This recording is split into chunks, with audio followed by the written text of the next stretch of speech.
मेरे बच्चों, आपका स्वागत है अपने प्यारे से YouTube channel real education class 10th में। मैं आशा करता हूं दोस्तों आप सभी अच्छे होंगे और अपना पढ़ाई अच्छे से कर रहे होंगे। प्यारे बच्चों, आज के वीडियो में हम लोग जानेंगे क्लास 10 चैप्टर नंबर 6 हिंदी का जो चैप्टर नंबर 6 है, जिसका नाम बहादुर है। आज इसका हम लोग अब सब्जेक्टिव क्वेश्चन को देखेंगे। कल के वीडियो में हम लोग ऑब्जेक्टिव क्वेश्चन को कर लिए हैं, तो अगर आप ऑब्जेक्टिव क्वेश्चन को नहीं देखे हैं तो लिंक डिस्क्रिप्शन में हम दे रहे हैं, उसको अभी जाके आप देख लीजिए। ऑब्जेक्टिव क्वेश्चन बहुत ही मज़ेदार है। 30 ऑब्जेक्टिव क्वेश्चन थे, बहुत ही अच्छे अच्छे आसान आसान, जो हम आपको उस वीडियो में बताए हैं। तो आप जाके उसको देख लीजिएगा अच्छा से और अपने दोस्तों के पास ज़्यादा से ज़्यादा इस सेशन को शेयर कीजिए।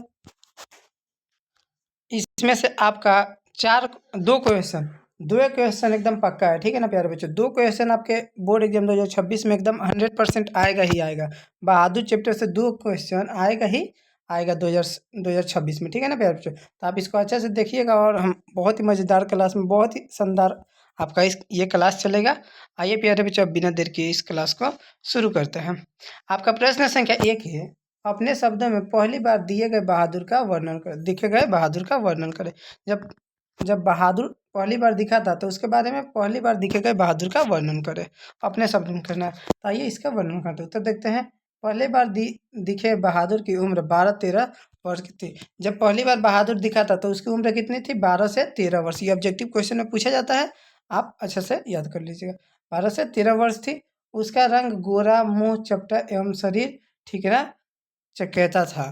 तो उसका रंग कैसा था? रंग गोरा था, मुंह चपटा था एवं शरीर, ठीक है ना, चकेट था।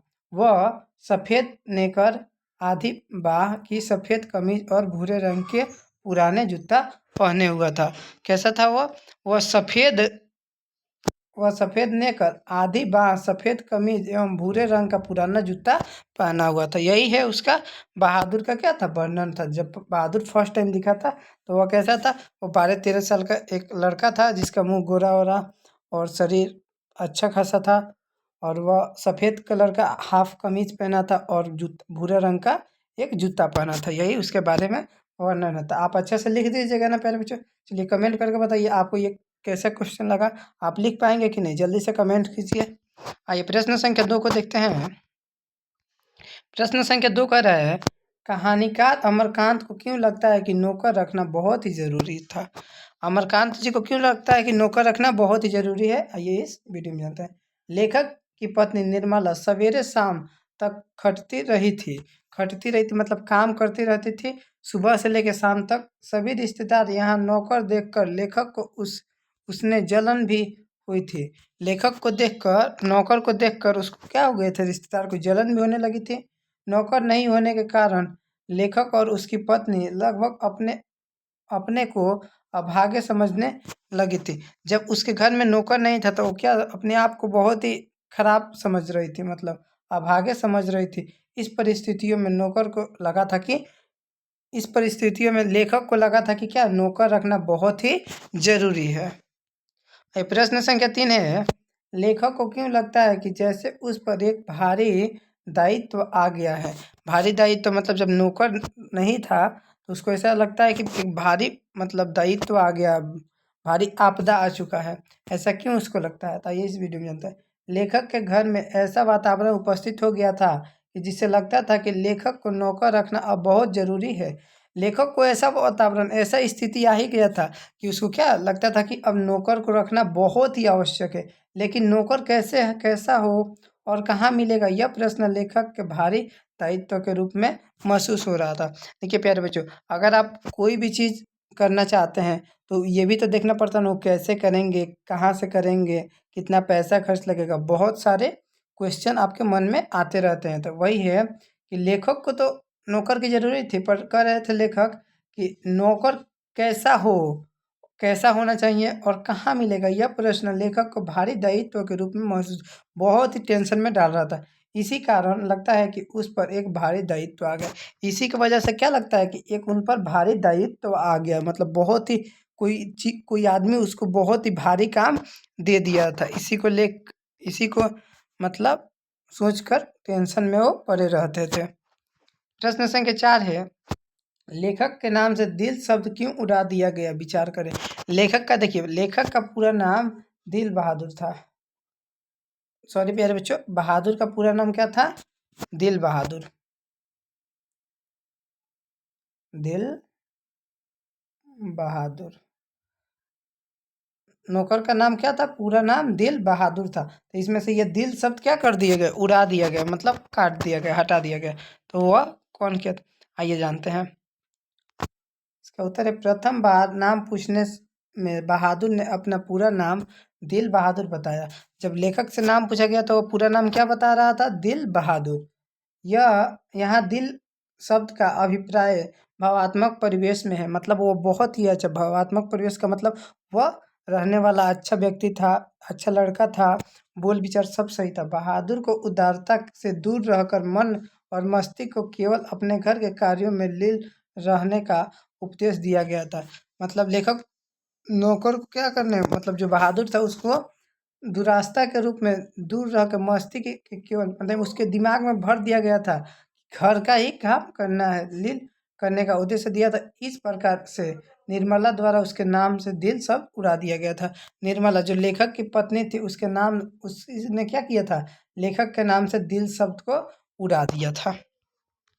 प्रश्न संख्या 5 है, बहादुर अपने घर से क्यों भाग गया था? तो हम आपको बच्चा बताए थे ना, जब वो भैंस को मारा था, बहादुर अपने भैंस को मारा था, तो उसकी माँ गुस्सा हो गई और उसको बहुत मार मारी। इसीलिए क्या हो गया, जो बहादुर था लड़का, वो घर छोड़ के अपना भाग गया।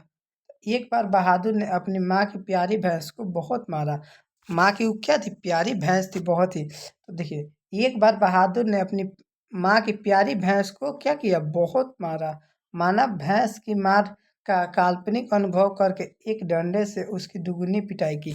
माँ ने क्या की? जितना भैंस को, मानिए 4 लाठी भैंस को गिरा, तो 8 लाठी माँ ने किसको? बहादुर को दी, मतलब दुगुनी पिटाई की। लड़के का मन माँ से फट गया और वह चुपके से कुछ रुपया लिया और घर से भाग गया। लड़का को बुरा लग गया, मतलब बहादुर को क्या हुआ? लड़के का मन माँ से फट गया, मतलब माँ के मार से बुरा लग गया, और वह क्या किया? चुपके से कुछ पैसे चुराया, कुछ पैसे लिया और घर छोड़कर भाग गया। तो ये मेरे बच्चों बहुत ही आसान क्वेश्चन है, हम तो आपको पहले ही बता दिए थे ऑब्जेक्टिव क्वेश्चन में। ये भी क्वेश्चन बार बार रिपीट होता है, ठीक है ना? 4-5 बार क्वेश्चन ये पूछ दिया गया है, तो आप इसको अच्छा से याद कर लीजिएगा। ये प्रश्न संख्या 6 है, किन कारणों से, प्रश्न संख्या 6 है, किन कारणों से बहादुर ने एक दिन लेखक का घर छोड़ दिया? तो हम आपको बताए थे ना, जो क्या बोलते हैं, लेखक के रिश्तेदार आए थे, निर्मला के रिश्तेदार, वो क्या किए थे? 11 रुपये की चोरी का इल्ज़ाम लगा दिए थे, बिना चुराए हैं चोरी का इल्ज़ाम लगा दिए थे। अगर आप पर बिना चोरी का इल्ज़ाम, माने बिना है आप चुराए, चोरी का इल्ज़ाम लगा देंगे तो आपको भी बुरा लगेगा, सबको बुरा लगता है। तो लेखक को भी, नौकर को भी क्या हो गया था? बुरा लग गया था, इसीलिए वो घर छोड़। तो इसी वीडियो में वही लिखा है, लेखक के घर का प्रारंभ बहादुर को अच्छा से रखा गया। देखिए, लेखक के घर में प्रारंभ में बहादुर को बहुत ही अच्छे से, मतलब शुरू शुरू में बहुत ही अच्छे से रखा गया था। कुछ समय पश्चात पुत्री एवं पुत्र दोनों उसकी पिटाई बात कर पिटाई बात बात पर कर देते थे। जब लेखक के जो पुत्र पुत्रियाँ थी, वो बात बात पर क्या, नौकर को पीटने लगते थे। एक रिश्तेदार लेखक ने बहादुर को पिटाई कर दी। एक लेखक के रिश्तेदार भी क्या किए थे? बहादुर की पिटाई कर दिए थे। बार बार प्रताड़ित होने से एवं मार खाने के कारण एक दिन लेखक को क्या हुआ? अचानक घर छोड़कर, बहादुर को अचानक घर छोड़कर भागना पड़ा। क्या हुआ? अब क्या करते थे कि ये बार बार कभी पैसे का, कभी कभी उनके बेटे बच्चे मारने लगते थे, उल्टा मतलब बोलने लगते थे। तो लेखक को मन में खराब लगने लगा और वो क्या किया? अचानक एक दिन घर छोड़कर भाग गया। प्रश्न संख्या 7 है, घर में रिश्तेदारों ने कैसा प्रपंच रखा और उसकी क्या परिणाम निकला?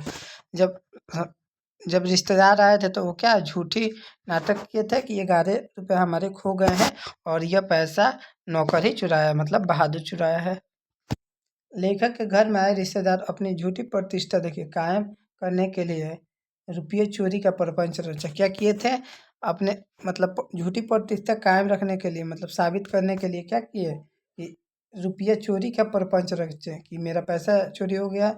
उन्होंने बहादुर पर इस चोरी का दोषपूर्ण किया और इस आरोप में बहादुर को पिटाई पिटाई लगी। रिश्तेदार के प्रपंच के चलने लेखक के घर का काम करने वाले बहादुर के जाने की घटना घटी और घर अस्त व्यस्त हो गया। देखिए प्यारे बच्चों, क्या किए थे लेखक के जो रिश्तेदार आए थे, वो बिना वजह जाने उन्हें क्या किए, नौकर पे अपना नौकर को गलत समझने लगे, बोलने लगे कि ये पैसे चुराया है, उल्टा उल्टा बोलने लगे उसको। तो वो अच्छा नहीं लगा उसको, और वो घर छोड़ के चला गया। तब बाद में घर वो क्या हो गया, अस्त व्यस्त हो गया, मतलब वो बिखर गया। अगला प्रश्न है, बहादुर के आने से लेखक के घर में और परिवार में सदस्यों पर कैसा प्रभाव पड़ा। जब बहादुर आया था घर में तो उसको उसके घर में कैसा प्रभाव हुआ था, कैसा मतलब महसूस हो रहा था, आइए जानते हैं। बहादुर के आने से घर का सदस्य को आराम मिल रहा था। बहादुर के आ जाने से घर के सदस्य को क्या मिल रहा था, बहुत ही आराम मिल रहा था। घर घर सब साफ और चिकना रहता था। घर हमेशा साफ चिकना रहता था। सभी कपड़े चम सफ़ेद दिखाई देते थे। मतलब पूरे ही कपड़े क्या चमाचम सफ़ेद, मतलब एकदम सफ़ेद दिखाई देते थे। निर्मला की तबीयत काफ़ी सुधर गई थी। निर्मला जो बार बार काम करके परेशान हो गई थी, इसलिए उसका तबीयत खराब हुआ था, जो वो तबीयत भी सही हो गया। ठीक है ना प्यारे बच्चों। आइए प्रश्न संख्या 9 है, बहादुर पर ही चोरी का आरोप क्यों लगाया जाता है और इस आरोप का क्या असर पड़ता है। देखिए प्यारे बच्चों, प्रश्न पूछा है कि बहादुर पर ही चोरी का आरोप क्यों लगाया जाता है और इस आरोप में उस पर क्या प्रभाव पड़ता है, असर। रिश्तेदार ने सोचा कि नौकर पर आरोप लगाने से लोगों को लगेगा कि ऐसा हो सकता है। देखिए जब नौकर पे लगाया जाता है तो लोग भी मानते हैं कि हाँ नौकर काम कर रहा है, ये पैसा ही चुराया ही होगा। रिश्तेदार ने न सोचा कि नौकर को आरोप लगाने से लोगों को भी लगेगा कि ऐसा हो सकता है। बहादुर इस आरोप से बहुत दुखी होता है। बहादुर क्या हो गया था, बहुत दुखी हो गया था, क्योंकि वो पैसा चुराया ही नहीं था। उसके उसके अंतरात्मा पर गहरी चोट लगी। उसकी जो अंतरात्मा मतलब क्या, जो अंदर की आत्मा थी, उस पर बहुत ही क्या हुआ, गहरी चोट लगी। उस दिन से वह उदास रहने लगा था और वह एक दिन लेखक का घर छोड़ के चला गया। वो उस दिन से क्या हो गया था, उदास हो गया था और लेखक का घर छोड़ के चला गया था। ये प्रश्न संख्या 10 है, निर्मला को बहादुर के चले जाने पर किस बात का अफसोस हुआ।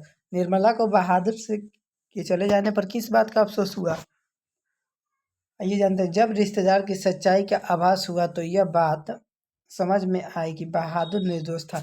देखिए जब रिश्तेदार की सच्चाई का आभास हुआ, जब रिश्तेदार के बातों का पता चला कि हाँ रिश्तेदार क्या कर रहे थे, झूठ बोल रहे थे, तब यह जाके क्या हुआ, पूरी बात समझ आ गई कि बहादुर क्या था, निर्दोष था, बहादुर अच्छा था। तब निर्मला को पश्चात हुआ पश्चाताप हुआ और वह सोचकर अफसोस कर रही थी कि वह बिना बताए क्यों चला गया। वह बिना बताए क्यों चला गया, वो बिना बताए थोड़ी ना गया था। मतलब क्या किए थे, लेखक और निर्मला और उसके रिश्तेदार ने उस पर आरोप लगाया था चोरी का, इसलिए वो क्या चला गया बिना बताए। ये किसी को भी बुरा लग जाएगा ना वैसे। फिर प्रश्न संख्या 11 है, बहादुर के चले जाने पर सबको पछतावा क्यों होता है, क्यों होता है बहादुर के चले जाने पर। तो आइए, बहादुर के घर के सभी कार्यों को कुशलतापूर्वक करता था। बहादुर क्या करता था, सभी कार्यों को कुशलतापूर्वक करता था। कपड़ा से लेकर कपड़ा, खाना वाना बनाने का, साफ सफाई, सब कार्य बहादुर ही करता था। घर के सभी सदस्यों को आराम मिलता था। घर के सभी सदस्यों को बहुत ही आराम मिलता था। किसी भी कार्य हेतु हर सदस्य बहादुर को पुकारते रहते थे। जब भी कोई काम रहता था तो बार बार बहादुर को पुकारते रहते थे और बहादुर हर घर का सभी काम करता था। वो घर के कार्यों से सभी को मुक्त रखता था। वो घर के कार्यों से अकेले ही करता था और सबको मुक्त रखता था, किसी को परेशानी नहीं होने देता था। साथ रहते रहते सबसे हिल मिल गया था, सबसे मिलजुल गया था। ठीक है ना, जब साथ रह रहा था तो सबसे मिलजुल गया था।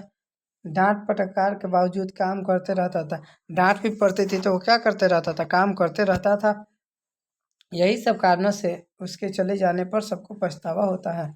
यही जब वो चला जाता है तो बाद में पछतावा, तो बोलते हैं ना कि दोस्तों, जब जब तक कोई साथ रहता है तो हम उसकी कदर नहीं कर पाते हैं, और जब वो चला जाता है तो कहते हैं कि काश वो रहता तो अच्छा रहता।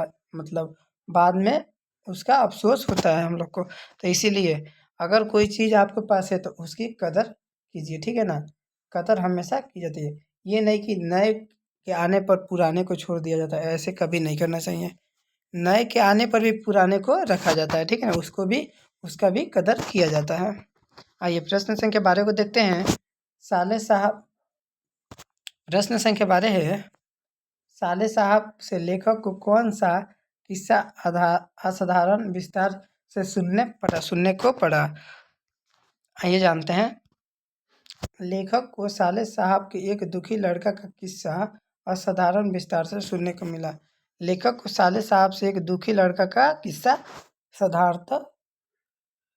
असाधारण विस्तार से सुनने को मिला। किस्सा था कि बहादुर नेपाली था, उसका बाप युद्ध में मारा गया था।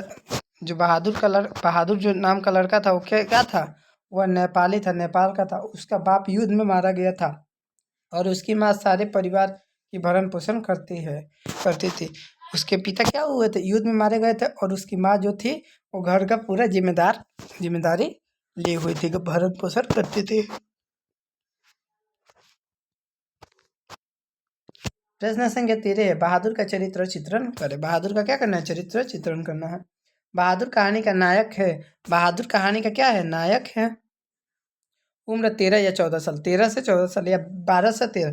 देखिए प्यारे बच्चों, 12 से 13 या 13 से 14 यही उसकी उम्र थी, ठीक है ना। कद गोरा शरीर और चपटे मुंह वाला बहादुर अपनी माँ की उपेक्षा और प्रताड़ना का शिकार है। माँ कैसा था, वो गोरा था, मुंह चिपटा उपटा था थोड़ा, और माँ के जो मारी थी माँ, तो उसका वो शिकार है। अपने काम में चुस्त दुरुस्त और फुर्तीला है। वो अपने काम में क्या है, बहुत ही अच्छा है और एकदम फुर्तीला है। मतलब अपने काम से बहुत ही लगाव करता है, मानवीय भावनाएं हैं। सबसे बड़ी बात यह है कि वह स्वाभिमानी और ईमानदार है। वो कैसा है, स्वाभिमानी और ईमानदार है, बहुत ही अच्छा लड़का है। और एक अच्छा लड़का के साथ साथ बहुत ही अच्छा एक नौकर भी है।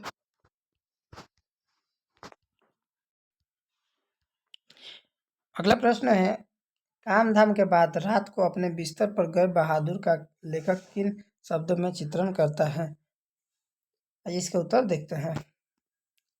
रात को काम धाम करने के बाद वह भीतर के बरामदे में एक टूटी हुई बस्कत पर अपना बिस्तर बिछाता है। मतलब टूटी हुई बस्कत पर अपना बिस्तर बिछाता है। वह बिस्तरे पर बैठ जाता और अपनी से कपड़े की एक गोल सी नेपाली टोपी निकालकर पहन लेता। अपने जेब से क्या करता था, नेपाली टोपी निकाल कर पहन लेता था, जो बाई ओर काफ़ी झुकी रहती थी। बाई ओर मतलब लेफ्ट साइड काफ़ी झुकी रहती थी। फिर वह छोटा सा आईना निकाल कर बंदर की तरह उसमें अपना मुंह देखता था। और क्या करता था, एक छोटा सा आईना निकालता था और अपना मुंह उसमें देखता था। वह बहुत ही प्रसन्न नजर आता था, वह बहुत ही अच्छा दिखता था और प्रसन्न होता था, खुश। इसके बाद कुछ और भी चीज़ें जेब से निकाल कर बिस्तर पर खेलता था और गीत गाता था। और जेब से कुछ कुछ निकाल कर खिलौना उलौना खेलता रहता था और गीत गाते सो जाया करता था, ठीक है ना। अगला प्रश्न है, अब आया है बहादुर कहानी का सारांश। अभी इस समरी के बारे में जानेंगे, ठीक है ना प्यारे बच्चों। बहादुर कहानी का जो सारांश होता है, सारांश समरी, आइए उसको देखते हैं। बहादुर कहानी का सारांश है, कथाकार अपनी बहन के विवाह में घर गए तो अभिमानों के आगे पीछे नौकर की भीड़ और पत्नी की खटनी देख ईर्ष्या हुई। जो निर्मला भी नौकर की रट लगाने लगी थी। रिश्तेदार जब अपने बहन के विवाह में गए थे तो भाइयों के आगे पीछे नौकरी की क्या भीड़ भाड़ थी, और पत्नी के फिटकार के पीछे नौकरों के रट लगाई गई थी। अतः साले साहब एक नेपाली ले आए थे। साले साहब जो थे एक नेपाली लड़का को लाए थे, नाम था दिल बहादुर। नाम क्या था, दिल बहादुर। बहादुर के आने पर मोहल्ले वाले और रौब जमा। बहादुर ने भी इतनी खूब से काम संभाला कि अब हर काम के लिए सभी उसी पर निर्भर हो गए। बहादुर भी क्या किया, बहुत ही अच्छे से काम कर रहा था, जिससे कि सभी उसी पर निर्भर हो गए थे, उसी को बुला रहे थे। बेटे किशोर न सिर्फ अपने सभी काम बहादुर पर छोड़ दिए, अपितु जरा सा भी चूक पर मारपीट करने लगा। पत्नी ने भी पड़ोसियों के उस्कावे में आकर उसकी रोटी सेकनी बंद कर दी और हाथ भी चलाने लगी। वो क्या कि पड़ोसी की बात सुन के बहादुर पर हाथ चलाने लगी, मारने लगी, उसे भी बोलने लगी। एक दिन मेहमान आए, उसकी पत्नी ने कहा, अभी अभी रुपए रखे थे, मिल नहीं रहे हैं। उसके घर रिश्तेदार आए थे, लेखक के घर, और वो प्रपंच रचने लगा। अभी अभी पैसे रखे थे और वह मिल नहीं रहे।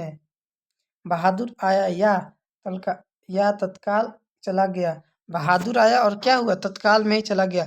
मतलब उन लोग वो बोल रहे थे कि बहादुर ये पैसा चुराया है। बहादुर से पूछताछ शुरू हुई। बहादुर से रिश्तेदार ने पूछा। उसने कहा कि न रुपए देके न लिया।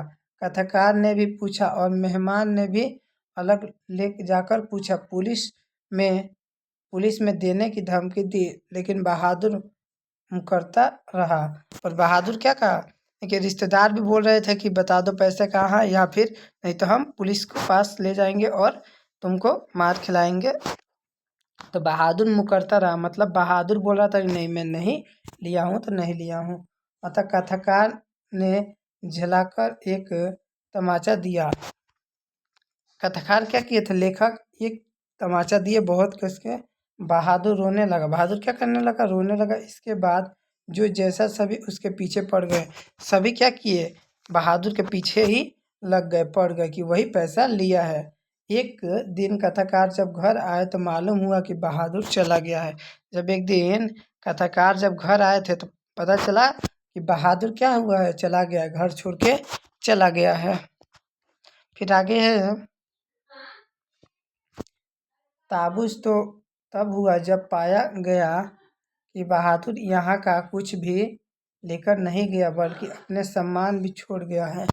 उन लोगों को कब अफसोस हुआ, जब पता चला कि बहादुर यहाँ से कुछ भी नहीं ले गया है, बल्कि वो अपना सभी सामान यहीं पे छोड़ गया है। लेखक व्यवस्थित हो गया। चोरी का आरोपी न मालिक का कोई सामान ले गया अपना। इस प्रकार हम पाते हैं कि बहादुर कहानी छोटा मुख बड़ी बात कहती है। क्या करे, मतलब कि बहादुर बहुत ही अच्छा लड़का था। वो ना ही चोरी किया था ना ही कुछ उल्टा मतलब काम। वो बहुत ही मतलब अच्छा एक नौकर था और उसी के वजह से वो अपना अच्छा से काम वाम करता था। और अगर चोरी की वजह से वो क्या किया, कुछ भी नहीं ले गया, अपना सभी सामान क्या किया, घर पर ही छोड़ दिया। और जो लेखक को जब पता चला तो वो अस्त व्यस्त हो गए। वो मतलब परेशान हो गए कि कैसे हम उससे बहुत बड़ी गलती हो गई। तो इससे हमको बहादुर कहानी से क्या सीख मिलती है, कहानी का मुख छोटा है पर बात बड़ी कहती है। क्योंकि नौकर जैसा आदमी को नायकत्व प्रदान करती है। नायकत्व मतलब नायक प्रदान, एक नौकर है मतलब इसमें जो बहादुर, उसको क्या, बहादुर को नायकत्व मतलब नायक प्रदान करती है और कथाकार के अंदर अंतर की व्यवस्था को अभिव्यक्त करती है। अगला प्रश्न है, कहानी के शीर्षक की सार्थकता स्पष्ट कीजिए। लेखक ने इसका शीर्षक नौकर नौकर क्यों नहीं रखा, इसका शीर्षक नौकर क्यों नहीं रखा, क्यों बहादुर रखा, ठीक है ना। लेखक से मतलब शीर्षकता पर विचार करना कि इसका इसका जो बहादुर नाम था चैप्टर का, तो वहाँ पे नौकर क्यों नहीं रखा। प्रस्तुत कहानी एक बालक का चित्रण किया गया है। बालक जो लेखक के घर में नौकर का काम करता था।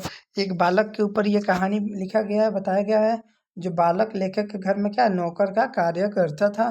कहानी का मुख्य पात्र था और कहानी का मुख्य पात्र था इसके बहादुर। इसमें बहादुर नौकरी करने के पूर्ण स्वच्छंद था। वो बहुत ही अच्छे से कार्य करने वाला था।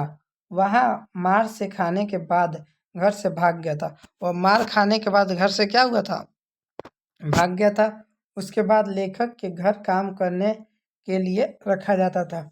जब बहादुर अपने घर से भाग गया था, वो लेखक के घर काम करने के लिए रखा गया था। यहाँ उसके नौकर के रूप में चित्र का साथ साथ उसके बाल भूषण मनोभाव का चित्रण भी किया गया। मतलब वो अच्छे से कपड़ा उपड़ा पहनने लगा, उसको अच्छे से देखभाल भी करने लगा। ईमानदार, कर्मठ एवं सहनशील बालक के रूप में चित्रित हुआ। वह बहुत ही मतलब ईमानदार नौकर के रूप में, बालक के रूप में, अच्छा लड़का के रूप में चित्रित हुआ, उभरा। प्रताड़ना, झूठी आरोप उसे पसंद नहीं था। मतलब उसे झूठी आरोप पसंद नहीं था। अतः फिर वह भागकर स्वच्छंद हो जाता। साथ ही लेखक के पूरे परिवार पर अपने अच्छी छवि का अंकित कर जाता है। अपने वो क्या करता था, लेखक के घर पे पूरे के दिल पे क्या करता था, राज करता था। मतलब कोई भी उसे ही काम करने के लिए पुकारता था। वो बहुत ही अच्छा लड़का था, इसलिए ऐसे में बहादुर की इसकी नायक कहा जा सकता है। इसलिए बहादुर को क्या इसका नायक कहा जा सकता है। इस कहानी के केंद्र में बहादुर है, केंद्र में भी बहादुर है, अतः शीर्षक सार्थक है। शीर्षक सार्थक है। इसमें बालक को केवल नौकर की भूमिका नहीं रखा गया, बल्कि उसमें विद्यमान अन्य गुण चर्चा भी की गई थी। मतलब वो नौकर ही नहीं था, वो बहुत ही ईमानदार लड़का था और वह नायक भी था इस लेखक का। इसलिए इसमें बालक को केवल नौकर की भूमिका नहीं रखी गई थी, बल्कि उसमें विद्यमान गुण चर्चा भी किए गए थे, इसलिए नौकर शीर्षक नहीं रखा गया। और बुद्धिमान था और नौकर के कार्य करता था, इसलिए वो क्या किया था, मतलब बहुत सारे उसमें विद्यमान गुण थे, इसलिए नौकर शीर्षक नहीं रखा गया।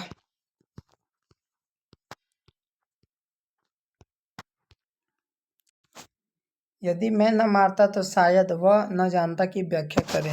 शायद मैं नहीं मारता तो वह शायद मैं नहीं मारता तो वह शायद वह न जाता की व्याख्या करे। मतलब अगर लेखक उसको नहीं मारते तो वह नहीं जाता। इस पर विचार करना, व्याख्या करना। प्रस्तुत गद्यांश हिंदी साहित्य के संकंत कथाकार अमरकांत जी के द्वारा बहादुर नामक शीर्षक से उदित है। यह कहानी कैसे, ये अमरकांत जी की जो बहादुर नाम के जो चैप्टर लिखे हैं उससे क्या उद्धृत है। यहाँ बहादुर के भागने पर चले जाने का सबका एक पछतावा, लघुता का अभाव कराया गया था।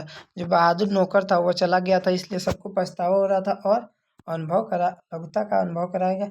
इस गदान से पता चलता है कि बहादुर के भा भगाने के भगाने में लेखक की भूमिका भी कार्य कर रही थी। बहादुर को भगाने में लेखक की भी भूमिका क्या कर रही थी, कार्य कर रही थी। घर के सभी सदस्य बहादुर को तिरस्कृत और तपीदा कर रहे थे, मतलब उसको बुला रहे थे, आवाज़ दे रहे थे। केवल लेखक ही उससे उससे प्यार और ममता का भाव रखते थे। केवल लेखक ही क्या करते थे, ममता का भाव उससे रखते थे। बहादुर लेखक की सहानुभूति के आधार पर ही अभी तक उस घर में उपस्थित था। बहादुर क्या हुआ था, लेखक के घर के कारण बहादुर जो था लेखक के ही कारण, लेखक की मतलब अच्छी बात के कारण ही वो घर में क्या था, आधार बन के अभी भी उपस्थित था। लेकिन जब एक दिन लेखक ने भी उसकी मारपीट की तो वह उसी कारण अंत कारण के कराह उठा और बर्दाश्त करने की क्षमता नष्ट हो गई, जिससे घर से भाग गया। पर एक दिन क्या हुआ कि लेखक भी उसको बिना सोचे समझे उसको मार दिए। तो वह क्या हुआ कि जो बर्दाश्त करने की क्षमता थी वो नष्ट हो गई और एक दिन क्या हुआ, वो घर छोड़कर लेखक का चला गया। अगला प्रश्न है, उसकी हंसी बड़ी कोमल और मीठी थी। उसकी हंसी बड़ी कोमल और मीठी थी, जैसे फूल की पंखुड़ियाँ बिखर गई हो। व्याख्या करें। मतलब लेखक की जो कार्य की गति थी बहुत ही अच्छी थी, उसका भाव विचार चरित्र बहुत ही अच्छा था, इसी पर विचार करना। प्रस्तुत गद्यांश हिंदी साहित्य के प्रमुख कथाकार अमरकांत जी के द्वारा लिखित बहादुर शीर्षक से अवृत है। प्रस्तुत अंश में कथा के प्रमुख नायक बहादुर की स्वाभाविक निश्चल और शिष्ट हंसी का वर्णन किया गया है। प्रस्तुत गद्यांश में लेखक दफ्तर में आने के बाद परिवार के सदस्यों से घर के अनुभव सुनते बाद बहादुर की बारी आती है। बहादुर कोई बहुत सी मामूली घटना का रिपोर्ट देता है। रिपोर्ट देते समय वह बिल्कुल निडर, निसंकोच और स्वाभाविक हो जाता है। उसे लगता है कि मैं साहब को बहुत कमज़ोर बात सुन रहा हूँ। बात सुनाते समय अंदर ही अंदर इतना आनंदित होता है कि वह हंसने लगता। उसकी हंसी इतनी कोमल और मीठी होती है जैसे फूल की पंखुड़ियाँ बिखर गई हो। अगला प्रश्न व्याख्या है आपका। अब बहादुर के भूल गलतियाँ अधिक होने लगी थी। व्याख्या करें। अब बहादुर के भूल गलतियाँ क्या हो गई, अधिक होने गई थी और इसी को व्याख्या करना है। प्रस्तुत गद्यांश हिंदी का जगत प्रखंड काव्य पंडित जो लिखित बहादुर नामक शीर्षक से अवृत है। इस गद्यांश में बहादुर को भी भले और गतिया के रूप में स्वरूप में एक चित्ररेखा के रूप में दर्शाया गया, एक चित्ररेखा के रूप में दर्शाया। प्रस्तुत अंश के माध्यम से पता चलता है कि बहादुर एक ईमानदार, नेक, कर्मठ, सुशील और भाविक नौकर था। वो बहुत ही अच्छा नौकर था, ईमानदार था और कर्मठ, नेक था वह दबाव में रहकर काम करने का इच्छुक नहीं था। वह दबाव में नहीं चाहता था कि मैं दबाव में काम करूं, ऐसा उसको पसंद नहीं था। वह प्यार और मधुरता का कायल था। वह प्यार से जो बोलता था उसका काम करता था, वरना नहीं। लेकिन इधर कुछ दिनों से लेखक के परिवार में कुछ सदस्य उसके साथ काफ़ी कठोरता बरतने लगे, जिससे बहादुर के भावुक हृदय पर ठेस लगी। रिश्तेदार लेखक के रिश्तेदार क्या हुए थे, उस पर झूठी प्रपंच रचने लगे, जिससे बहादुर के हृदय पर ठेस लगी। इसी कारण वह असमस्त रूप से कार्य करने लगा। अन्य मनसक रूप से मन से कार्य नहीं कर रहा था। उसके हृदय में हमेशा डर व्याप्त रहता था। इसी कारण अब उसने भूल और गलतियाँ अधिक होने लगी थी। इसी कारण उससे क्या हो गई थी, भूल और गलतियाँ बहुत ही ज़्यादा हो रही थी। आगे देखते हैं, व्याख्या 4 4 नंबर है। अगर वह कुछ चुरा कर ले गया होता तो संतोष हो जाता। व्याख्या कीजिए। अगर वह लेखक कहते हैं कि अगर वो कुछ चुरा के ले गया होता तो संतोष हो जाता। प्रस्तुत गद्यांश हिंदी साहित्य जगत के सुप्रसिद्ध कथाकार अमरकांत जी के द्वारा लिखी बहादुर शीर्षक नामक से उदित है। किससे है ये? सुप्रसिद्ध कथाकार जो जिनका नाम है अमरकांत जी, उनके द्वारा बहादुर नामक चैप्टर से ये कहानी उदित है। इस गद्यांश में लेखक निर्मला के माध्यम से भीतर की बाहर से यथार्थ एवं सजगता के चित्रण या बहादुर के भाग जाने पर निर्मला अपनी भूल और पश्चात की ज्वाला में जल रही थी। निर्मला क्या हो गई थी, अपने ही बातों में जल रही थी कि मैं क्यों बहादुर को उल्टा बोली, ऐसा नहीं बोलना चाहिए। वो उसी के पश्चात में क्या ज्वाला में जल रही थी। बहादुर पर रुपये चोरी का झूठा छालन लगाए गए थे। इसी तहत वह अफसोस निर्मला के हृदय में उभर कर सामने आता है, और यही उसके हृदय में क्या हो गया था, उभर रहा था बार बार कि हम लोग को चोरी का इल्ज़ाम नहीं लगाना चाहिए था। वो बहादुर बहुत ही अच्छा लड़का था, घर का सारा काम करता था, कि इतना दिन काम किया लेकिन एक पैसे वह वेतन के रूप में नहीं लिया। वो इतना दिन काम किया पर वह जैसे सैलरी मिलता है ना, वेतन के रूप में एक भी पैसा नहीं लिया। यहाँ तक कि अपने कुछ सामान भी छोड़कर चला गया। और वो क्या किया था, सामान भी छोड़कर चला गया था। शायद अगर कुछ पैसा लेकर जाता तो इसका अफसोस नहीं होता। अगर वो पैसा भी कुछ लेकर चला जाता तो इसका अफसोस नहीं होता। देखिए प्यारे बच्चों, जब वो बहादुर चला जाता है घर छोड़ के, तब इन लोगों को क्या होता है, अफसोस होता है। इसीलिए कहते हैं ना कि अफसोस ना हो। तो आपको क्या करना चाहिए, जो है उसी टाइम जीते जी कदर कर लेनी चाहिए, ठीक है ना। मरने के बाद तो कोई नहीं पूछता, तो इसीलिए जीते जी कदर कर लो जिसकी भी करनी है। इसी बात को बताया गया है बहादुर चैप्टर में, ठीक है ना प्यारे बच्चों। यही सब बहादुर के बारे में बताया गया था। बहादुर बहुत ही अच्छा लड़का था, कुशल, नेक और ईमानदार लड़का था। अगर आप इसका ऑब्जेक्टिव क्वेश्चन अगर नहीं देखे हैं अभी तक, तो इसका लिंक डिस्क्रिप्शन में मैं दे रहा हूँ, देख लीजिएगा। और अगर आपको इसका पीडीएफ नोट्स चाहिए तो लिंक डिस्क्रिप्शन में, व्हाट्सअप का लिंक डिस्क्रिप्शन में है, जाकर अभी आप ज्वाइन हो जाइए जल्दी से व्हाट्सअप में। मैं इसका पीडीएफ नोट्स अभी डाल देता हूँ, ठीक है ना। तो प्यारे बच्चों, मिलते हैं एक नए वीडियो में, तब तक के लिए जय हिंद, जय भारत।